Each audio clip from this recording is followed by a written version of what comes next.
David, 25 years, eh? When you kind of think back to 2000, I think, kind of that first one, kind of around then, like, how's that journey been for you? It's been amazing. That was my first sort of race back to get back into the sport, because I had some time out after 1996 Paralympics. And it was hard, it was tough, because I'd not done a marathon before. I just remember loving the crowds and the atmosphere, and because previously I'd won the mini marathon, so it was nice to just get on the streets of London and competing on the world and the most famous marathon in the world. So yeah, I probably remember like 2002 probably better, because I won that year. Yeah. And it was probably the start of a great relationship I had with what I have with the London Marathon. And time flies when you're having fun, to coin a phrase, but starting then to now, we talk about the equal prize money, the technology, how kind of wheelchair racing has changed. Can you almost believe the change in that time? I mean, it is a quarter of a century without making you feel old. Yeah, I was wishing that it would come sooner. Obviously, I was just saying to one of the other guys that if you look back in 2002, we got hardly any prize money, and I thought when I won in 2002 I was going to get phone call after phone call, like with big sponsors, and nothing happened, and then I knew, right, I've got to fight for everything now. I've got to fight for equality, I've got to fight for prize money, I've got to fight for make sure that we're treated as elite athletes like we are, and it's moved on so much now, and London Marathon have been the first to do everything, really. The best fields, putting the prize money out, making us feel like elite athletes, putting us in the same hotel as the elite athletes. So it's they've been great to me and the rest of the wheelchair racing family. And I guess the aim is, the hope is that other major marathons will kind of go off the back of this and do the same as well, because when you are going around the circuits and the courses, the crowds are cheering you in exactly the same way as the elite men and the elite women. Yeah. And now you finally got that recognition here with the prize money, and you mentioned it, people can actually earn a living out of this as well. Yeah, obviously a lot of us don't get big sponsorship deals, so we don't get that, or appearance fees. So prize money is a lot of what the athletes live off. So it's amazing that Eden could winning on Monday, and then she could win on that. It's a massive prize pool.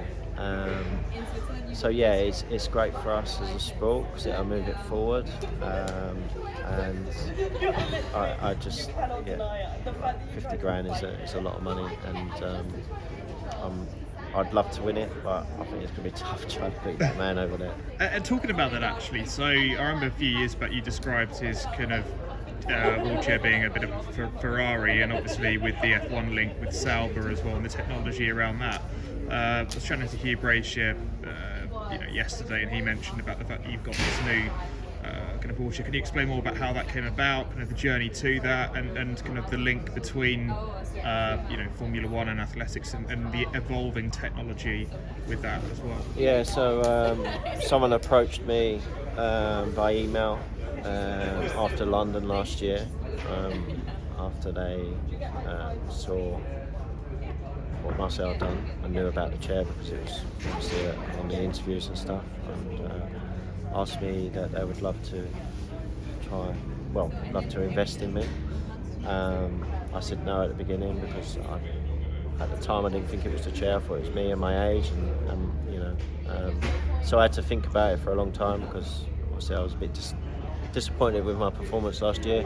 And then they contacted me again and said, look, there's no pressure, but we just want to help you as much as we can. And so I said, yes, brilliant, thank you very much. And it's a massive honour for someone to invest in me. It's not cheap, it's a lot of money. And I sort of emailed the guys at Orthotech and Marcel to see if they could get me a slot to get measured when I went over there in May because I was racing anyway. They said, yeah, no problem. Is that Switzerland? Yeah, in Knockville in Switzerland. So they got me rigged up and measured me up, and then I picked the chair up in November.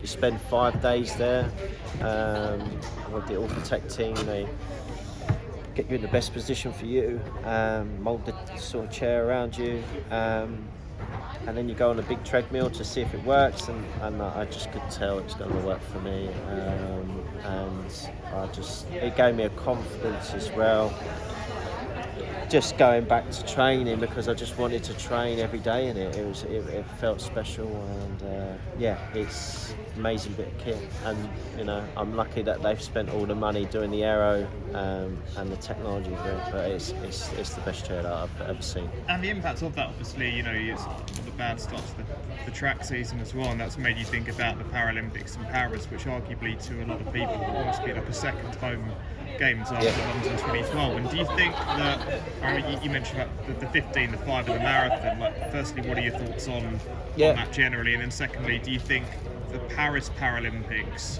will have the same, I guess, commercial value that London 2012 had as well? I'm hoping so. I'd love to see it as good or even better as Paris, because I was gutted for Tokyo. Amazing stadium, on my performance in Dubai, I was surprised myself, but to I forgot what I was going to say now.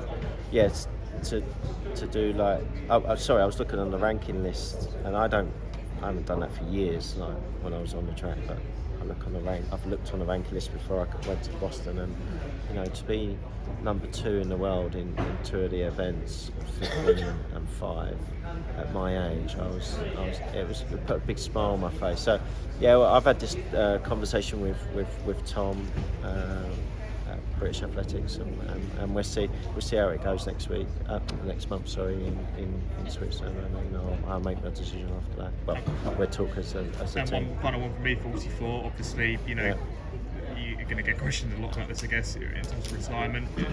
I guess this has given you a bit of a new light. Could have made the decision second a bit harder wind, to an extent now. Yeah, it's given me a second wind, and Paris could be my last Paralympics, but I'd never, chuck in the road racing. I really enjoy that. But we'll see after Paris. Cool, perfect, David. I'm away. Cheers, mate. Yeah.